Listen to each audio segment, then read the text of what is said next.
नमस्कार मित्रांनो, मी रजित. आता सर्व योजनांचे पैसे हे एकाच अकाउंटवर जमा होणार आहेत. जे बँक अकाउंट DBT लिंक आहे त्याच अकाउंटवर हे पैसे जमा होणार आहेत.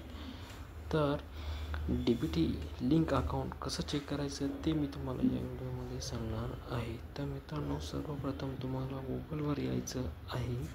गुगलवर आल्याच्या नंतर npci.org.in असं सर्च करायचं आहे. सर्च केल्याच्या नंतर जी पहिली लिंक येईल तिथे तुम्हाला क्लिक करायचं आहे.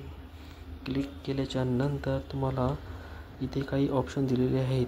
त्यातील कंझ्युमर या ऑप्शनवर तुम्हाला क्लिक करायचं आहे. कंझ्युमर या ऑप्शनवर क्लिक केल्याच्या नंतर काही ऑप्शन तुम्हाला खाली दिलेले आहेत. त्यातील सर्वात शेवटचं भारत आधार सेटिंग एनेबल या ऑप्शनवर तुम्हाला क्लिक करायचं आहे. इथे क्लिक केल्याच्या नंतर अशा प्रकारचं एक पेज तुमच्यासमोर खुलेल. इथे तुम्हाला साईडला ह्या 3 डाव्या साईडला रेषा दिसत आहे, तिथे तुम्हाला क्लिक करायचं आहे. इथे क्लिक केल्याच्या नंतर खाली काही पर्याय तुमच्यासमोर येतील. यातील तुम्हाला आधार मॅप्ड स्टेटस यावर तुम्हाला क्लिक करायचं आहे. येथे क्लिक केल्याच्या नंतर येथे तुम्हाला तुमचा आधार नंबर टाकायचा आहे. आधार नंबर टाकल्याच्या नंतर खाली दिलेला कॅप्चा कोड जशाच तसा तुम्हाला खालच्या बॉक्समध्ये इथे टाकायचा आहे.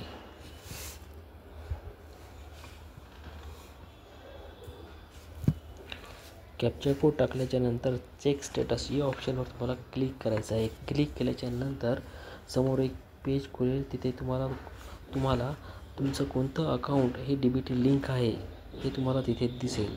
अशा प्रकारे तुम्ही तुमचं अकाउंट चेक करू शकता. धन्यवाद.